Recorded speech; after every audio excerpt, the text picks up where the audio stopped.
성경이 굉장히 두껍습니다. 근데 이 성경을 보면 다양한 내용들이 있지만 그걸 크게 보면은 두 가지의 축으로 성경은 이루어져 있습니다. 그 중에 한 축은 뭔가 하면 죄라는 겁니다. 사람들이 범죄하였다. 또 하나의 축은 뭐냐면 용서입니다. 하나님께 용서하신다. 죄는 누가 짓는다고요? 사람들이, 우리가, 내가 짓습니다. 용서는 누가 하신다고요? 하나님께서. 죄라는 건 뭘까요? 우리가 일반적으로 죄라는 걸 이야기할 때는 윤리적인, 도덕적인 그런 것들을 생각을 합니다. 거짓말, 도둑질, 살인, 사기, 간음, 이런 것들을 생각을 하는데, 이런 것들도 물론 잘못이고 허물이고 죄지요. 그러나 성경이 말하는 죄, 근본적인 죄는 이런 것들이 다가 아니라는 겁니다. 이런 윤리적인 하나하나의 행위보다 더 중요한, 더 심각한 죄가 있습니다. 성경에 보면은 이 죄라고 하는 단어 한 가지가 아니고, 우리는 죄 한 가지잖아요. 여러 가지 종류의 단어가 나옵니다. 그 중에 하나는 파랍토마라고 하는 단어가 있는데, 이게 무슨 의미냐면요, 서 있어야 할 그 자리에 있지 않고 다른 데 서 있는다, 서 있어야 할 그 지점에서 떨어진 곳에 서 있다라고 하는 그런 겁니다. 그러니까 제자리에 있지 아니한 것이 죄다라는 이야기입니다. 또 등장하는 단어가 파라바시스라고 하는 단어가 있는데요, 이건 뭐냐면 선이 있는데 내가 그 선을 넘어갔다라고 하는 뜻입니다. 그러니까 이것도 역시 지켜야 할 자리를 지키지 않고 선을 넘어갔으니까 자리를 안 지킨 것을 이야기하죠. 그리고 가장 많이 쓰이는, 보편적으로 쓰이는 죄를 의미하는 단어는 하마르티아라고 하는 단어인데요, 이 단어는 목표, 목적물, 표적, 여기에서 벗어난 걸 이야기합니다. 쉽게 얘기하면 활을 탁 쏠 때 그냥 눈 감고 쏘지 않잖아요. 관역이 있습니다. 목표물이. 거기에다 맞추려는 의도를 가지고 쏘는데 이 화살이 관역에서 빗나간 것을 이야기합니다. 그러니까 죄라는 건 뭐냐면 사람이 제자리에 있지 아니하고 엉뚱한 곳에 가 있는 것, 그것이 죄라는 겁니다. 다시 말하면 하나님께서 나를 이 세상에 보내실 때에 하나님께서 목표하신 것이 있습니다. 너는 이 자리에서 이런 모습으로 살아 라고 하는 하나님의 기대가 있는데, 하나님이 원하시는 모습이 있는데 그걸 지키지 않았거든요. 사람은 하나님이 만드셨잖아요. 하나님이 만드시는 세상에서 살잖아요. 그렇다면 하나님하고 이 주파수가 맞아야 됩니다. 그래야 평안하고, 그래야 갈등도 없고 그렇습니다. 그런데 이런 하나님의 기대와는 다르게 제 멋대로, 자기 쾌락대로, 자기 생각대로, 자기 고집대로 그렇게 사는 것이 바로 죄라는 겁니다. 다시 말하면 성경이 말씀하는 죄라고 하는 것은 도덕적인 잘못만을 말하는 것이 아니라 하나님께서 의도한 것과는 다른 삶을 사는 것이 바로 죄인이라는 겁니다. 어떤 권사님 아들이 회사에 취직을 했습니다. 근데 뭘 맡았냐면 영업직이에요. 영업직이라는 것이 요즘엔 잘 모르겠는데 옛날에는 주로 뭘 했냐면 술 마시는 겁니다. 접대하고. 맨날 하는 일이 바이어 접대한답시고 룸사롱에 가고 캬바레 가고 나이트클럽 가고 이런 술집 가고 그렇게 하는 겁니다. 이렇게 몇 년을 보내고 나니까 몸이 망가지기 시작합니다. 매일 그 독한 술을, 또 접대한다고 하면 잠깐 한두 잔 마시고 끝나지가 않잖아요. 나는 매일 마시고 접대받는 그 사람은 매일 바뀌고 몸이 견디지를 못합니다. 어느 날, 그날도 역시 룸사롱에 앉아서 바이어를 접대한답시고 술잔을 같이 마주치고 있다가 그 순간 갑자기 내면 깊숙한 곳에서 하나님의 음성이, 이 집사야, 지금 내가 앉아있는 그 자리가 내가 너를 이렇게 귀하게 이 땅에 보내고 귀하게 지키고 너를 축복해서 보낸 그 자리가 맞니? 라고 하는 질문이 들렸어요. 그리고서는 이곳은 내가 있어야 될 자리가 아니구나 라는 생각이 들어서 그 자리를 박차고 나왔다고 합니다. 고려대 강병화 교수님이라는 분이 있는데 이분이 17년간 전국을 돌아다니면서 야생 들풀 4,439종을 채집해서 씨앗을 모았어요. 그리고서 토종 들풀 종자 은행을 세웠습니다. 이때 기자가 이 강 교수님하고 인터뷰를 하는데 이 강병화 교수가 이런 얘기를 했어요. 자기가 야생 들풀들을 다 조사하는 결과 엄밀한 의미에서 잡초는 없더라라는 얘기입니다. 밀밭에서 벼가 나면 이건 뭘까요? 밀밭에 벼가 나면 그 벼는 잡초예요. 보리밭에서 밀이 나면 그 밀이 잡초인 겁니다. 상황에 따라 잡초가 되더라라는 얘기입니다. 무슨 뜻일까요? 잡초라는 건 뭐냐면 자리를 지키지 못하고 엉뚱한 데서 자라면 그게 잡초라는 얘기입니다. 그러니까 내가 있어야 할 내 삶의 자리, 그 자리에 있지 않고 엉뚱한 곳에 가서 방황하면 그 사람의 인생은 잡초 인생이 된다는 이야기입니다. 아무리 배운 게 많고 아무리 가진 게 많고 아무리 잘 꾸며서 그럴듯해 보인다 할지라도 엉뚱한 삶의 자리에 가 있으면 그는 잡초 인생입니다. 반면에 뭔가 좀 부족하고 채워지지 않고 그랬을지라도 내가 지켜야 할 자리를 내가 지키고 있으면 그는 당당한 그런 인생이 된다는 거예요. 죄라는 것은 하나님께서 나를 이 세상에 보낼 때 기대하셨던 그 삶에서 벗어난 제멋대로의 잡초적 삶을 말합니다. 하나님이 원하시는 기대하시는 삶이 아니라 추하고 더러운 늘 스스로 자기가 생각해도 내가 이렇게 살면 안 되는데 이런 자책감이 올 수밖에 없는 삶, 그런 것들이 죄인의 삶이라는 겁니다. 그러므로 사랑하는 성도 여러분, 어떻게 살아야 할 건가요? 하나님이 원하시는 삶을 사시기 바랍니다. 하나님이 원하시는 생활을 하시기 바랍니다. 하나님이 원하시는 그 자리, 삶의 자리를 지키시기 바랍니다. 그렇지 않으면 그는 마침내 관역을 벗어난 화살이 되고 죄인이 되고 죄악 속에서 쓰러지고 말 겁니다. 근데 가끔가다 이런 경우들이 있어요. 많은 사람들이 자기가 양심의 가책을 느끼면, 가책 못 느끼는 사람들이 나쁜 사람들이지 양심의 가책을 느끼는 나는 그런대로 괜찮은 사람이야, 이렇게 착각하는 경우가 있는데요. 아니에요. 아무리 많은 양심의 가책을 느껴도요, 실제적인 돌아섬이 없으면 그 가책은 무의미한 겁니다. 오히려 하나님 앞에 가서 너는 가책을 받으면서도 왜 돌이키지 않아? 그러면서 미련하다고 책망을 받을 겁니다. 가책을 받는다는 것은요, 뭔가 문제가 있다라는 것이고요, 그걸 스스로도 인식을 한다는 이야기입니다. 그렇다면 그 문제를 과감하게 청산하고 바른 삶의 자세로, 바른 삶의 방향으로, 바른 삶의 자리로 돌아가야 한다는 겁니다. 그런데 이렇게 죄를 지은 사람을 용서하신다라고 하는 성경의 또 다른 가르침이 있습니다. 하나님이 죄를 용서하실 때 어떻게 용서하실까요? 그냥 있는 죄 아예 없다고 쳐줄게 이러는 것일까요? 그런 것은 아닙니다. 그 죄의 대가를 반드시 치르게 하고 용서하시는 겁니다. 대가 없는 용서는 진짜 용서가 아닙니다. 그러면 죄의 대가는 뭘까요? 사람에게 물질로 죄를 지으면은요 2배 또는 4배로 갚으면 됩니다. 그런데 하나님 앞에서의 죄는 물질이 통하는 것이 아니잖아요. 그럼 어떻게 대가를 치러야 할까요? 성경이 우리에게 말씀합니다. 로마서 6장 23절 상반절을 같이 한번 보실까요? 시작. 죄의 삭은 사망이요. 그러니까 하나님을 향해서 죄를 지은 사람은 어떻게 해야 되느냐? 그 대가를 어떻게 치러야 되느냐? 죽어야 합니다. 사무엘상 2장 25절 상반절을 같이 보시겠습니다. 시작. 사람이 사람에게 범죄하면 하나님이 심판하시려니와 만일 사람이 여호와께 범죄하면 누가 그를 위하여 간구하겠느냐? 다른 길 없습니다. 죽어야.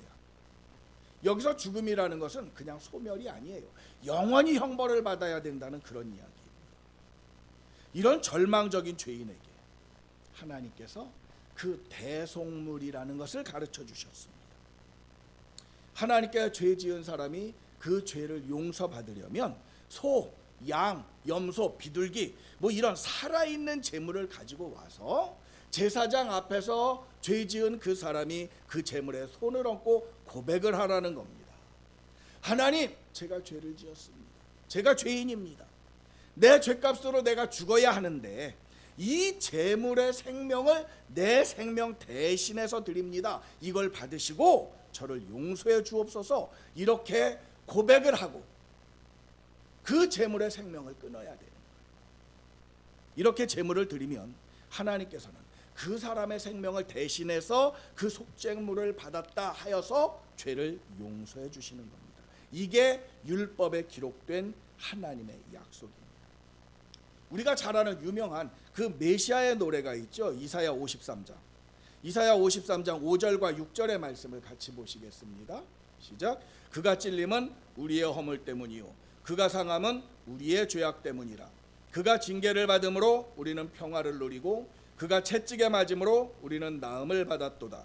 우리는 다 양 같아서 그릇 행하여 각기 제 길로 갔거늘 여호와께서는 우리 모두의 죄악을 그에게 담당시키셨도다.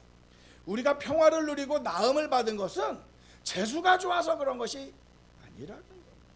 누군가가 나 대신에 징계를 받았습니다. 누군가가 내 대신에 내가 맞아야 될 채찍을 대신 맞아줬습니다. 그게 제물입니다. 죄는 내가 지었는데 내가 당해야 할 그 질고 슬픔, 징벌, 고난, 이걸 제물이 대신 담당했습니다. 우리가 받아야 할 찔림, 상처, 징계, 채찍질, 제물이 대신 받았습니다. 그래서 우리는 평화를 누리고 나음을 받았다는 거예요. 이게 어떻게 가능한가요? 우리의 잘못된 죄악을 하나님께서 그 제물에게 다 전가시켰기 때문이라고 합니다. 그래서 그 결과 우리는 죄의 저주에서 벗어났다는 겁니다. 제물에는 이런 놀라운 영적인 권세가 있습니다. 근데 중요한 게 또 하나 있어요. 여기서 이 제물은 누가 가지고 나와야 할까요? 반드시 죄 지은 사람, 죄 용서함을 받기를 원하는 그 죄인이 직접 가지고 와야 합니다. 그것도 가장 좋은 것으로, 제일 아끼는 것으로, 흠 없는 것으로, 자기 생명과 맞바꿀 만한 가치가 있는 것으로 가지고 와서 드려야 합니다. 자, 이런 배경을 가지고 오늘 본문을 다시 한번 보십시다. 메시아 그리스도에 앞서서 온 선구자라고 할 수 있는 세례 요한이 예수님을 보고 많은 사람들 앞에서 증언을 합니다. 뭐라고 해요? 보라, 세상 죄를 지고 가는 하나님의 어린 양이로다. 양을 제물로 삼는데 그 중에서도 어린 양은 더 애처롭잖아요. 그 어린 것을 어떻게 참나요? 그럼에도 불구하고 아무리 마음이 아프더라도 그 양을 죽입니다. 왜요? 내 죄를 대신해서. 왜 죄로 벌어진 이 하나님께 더 가까이 가기 위해서, 죄로 인해서 껄끄러워진 하나님과의 이 관계를 회복하기 위해서 내가 가장 아끼는 것을 희생함으로 말미암아 그것을 내어주는 겁니다.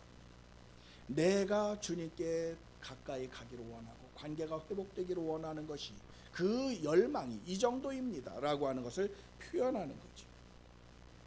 그러니까 어린 양은 내 마음의 표현도 되는 겁니다. 내가 이 정도로 주님과의 관계가 회복되기를 원합니다. 이거를 보여주는 겁니다. 내가 어떤 대가를 지불하고서라도, 어떤 희생을 치르고서라도 내가 하나님과의 관계가 복원되기를 원합니다. 이런 갈망을 표현하는 겁니다. 근데 요한이 뭐라고 얘기해요?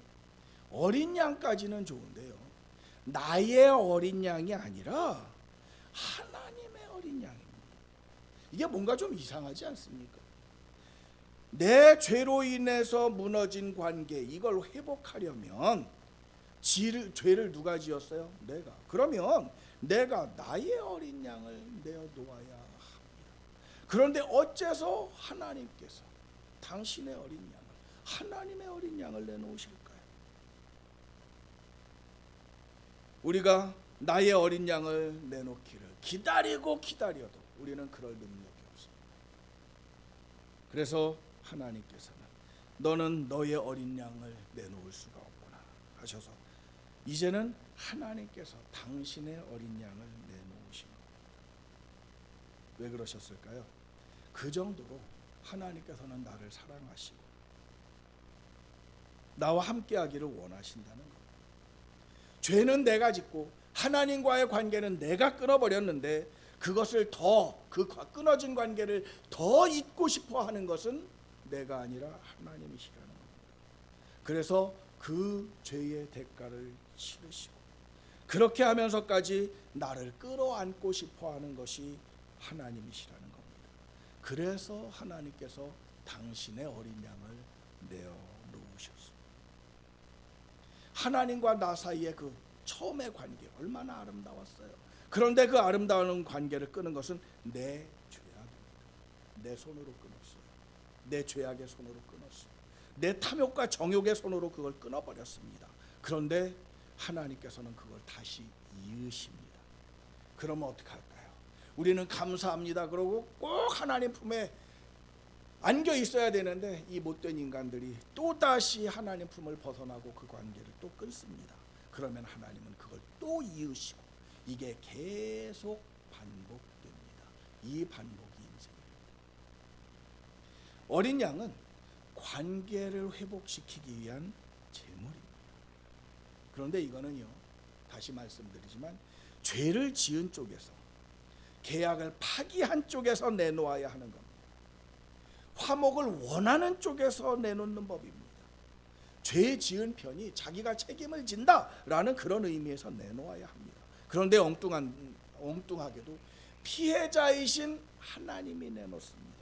배신을 당한 하나님이 내놓으십니다. 그것도 당신에게 가장 소중한 것을 희생제물로 내놓으셨어요. 그게 누군가요? 요한복음 3장 16절의 말씀입니다. 시작. 하나님이 세상을 이처럼 사랑하사 독생자를 주셨으니 이는 그를 믿는 자마다 멸망하지 않고 영생을 얻게 하려 하심이라. 독생자, 이 세상 그 무엇과도, 아니 이 세상 모두와도 바꿀 수 없는 하나님의 가장 소중한 외아들, 그 독생자가 바로 예수 그리스도십니다. 이 예수님은 하나님의 어린 양입니다. 하나님이 내놓으신, 하나님께서 가장 아끼고 아끼시는, 정말이지 절대로 내놓고 싶지 않은 그런 제물, 어린 양.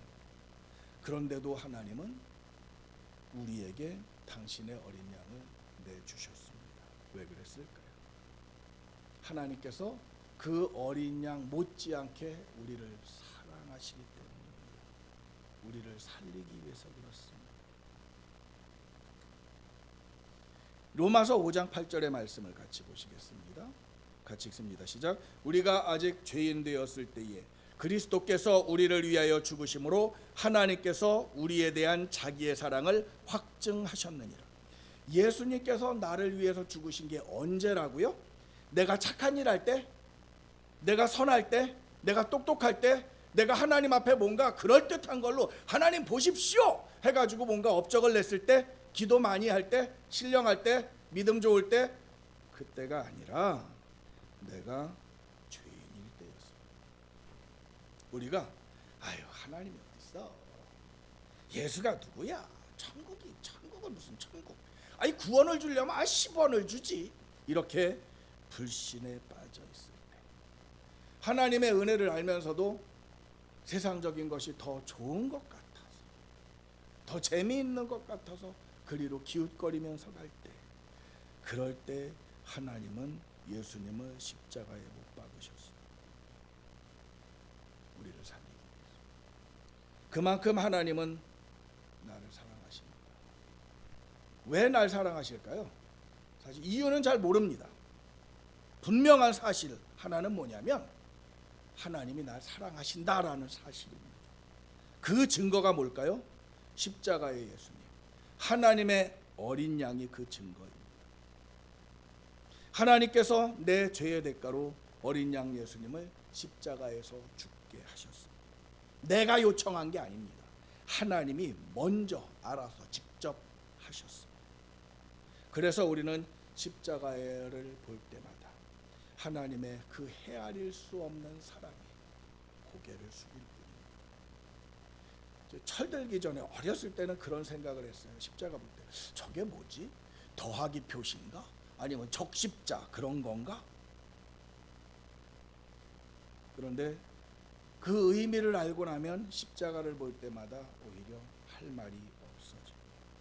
그 의미를 알면 알수록 우리는 할 말이 더 없어져. 십자가에 대해서 우리가 한 일은 뭔가요? 십자가에 대해서 우리가 한 일이라고는 고작 내 죄악으로 예수님을 한 번도 못 박은 것, 그거밖에 없습니다. 주님이 그 십자가를 그토록 힘들어 하셨는데 그걸 내가 대신 져준 적 없습니다. 그 무거운 십자가 내가 잠깐이라도 무거우시겠다, 힘드시겠다, 받쳐드려야지 그런 적도 없습니다. 나는 나를 사랑한다는 예수님을 그 십자가에 못 박은 것밖에 없습니다. 그런데 하나님께서는 나를 향해서 내가 이 정도로 너를 사랑한다. 지금은 네가 잘 모르지만 네가 철이 들고 나면 그 십자가를 볼 때마다 내 사랑을 내가 알겠지. 그러면서 당신의 사랑하는 외아들 그 어린 양을 내 죄값을 치르기 위해서 내어주셨습니다. 그리고 그 하나님의 외아들 하나님의 어린 양은 죽기까지 말없이 성부 하나님께 순종하셨습니다. 그래서 하나님과 우리와 화목이 이루어졌습니다. 이 세상에는 우리의 눈길을 끄는 것이 참 많습니다. 재미있어 보이는 것도 있고요, 내가 유익하게 할 것 같은 것도 있고요, 아름다운 것들도 있고요. 그런 것들 가운데 우리가 보아야 할 것이 있고 보지 말아야 할 것이 있습니다. 우리가 보아야 할 것들 중에서도 특별히 중요한 것이 있습니다. 가장 귀한 것이 있습니다. 그게 뭘까요? 재미난 게 먼저가 아니잖아요. 잠깐 유익을 줄 수 있는 것, 그것이 먼저가 아니잖아요. 정말 중요한 것은 진리고 생명이고 소망이고 능력이고 이런 것들입니다. 그런데 이 모든 것이 한 군데 모여 있는 그것이 뭐 어딘가 하면 그게 바로 십자가입니다. 그러므로 사랑하는 성도 여러분, 십자가를 통해서 우리를 구원하신 하나님의 어린 양을 바라봅시다. 바쁘지만 볼 것도 많지만 생각할 것도 참 많지만 그 모든 것 뒤로 하고 제일 먼저 하나님의 어린 양에 주목합시다. 천지를 지으신 여호와를 바라보는 사람은 반드시 도움을 얻습니다. 주 예수님의 이름을 부르는 사람은 구원을 받습니다. 예수님의 십자가를 바라보는 사람은 생명을 얻습니다. 하나님의 어린 양을 바라보는 사람은 하나님께 나아갈 수 있게 됩니다. 사랑하는 성도 여러분, 오늘은 종려주일이고 이번 주간 내일부터 고난주간을 살아갑니다. 어떻게 살까요? 이 고난주간뿐만 아니라 사실은 우리의 모든 생애가 하나님의 은혜 안의 삶입니다. 그러므로 십자가에 죽으신 하나님의 어린 양에 주목합시다. 이 하나님의 어린 양을 따라서 하나님의 그 뜨거운 심장, 하나님의 그 헤아릴 수 없는 큰 사랑 한가운데로 들어가는 우리 성도님들이 되시기를 주 예수님 이름으로 축복합니다. 우리 함께 찬양합시다. 주 예수 나의 산소망 찬양합시다. 깊은 절망의 수렁 가운데 주님께 닿을 수 없던 우리 어딘 밤중에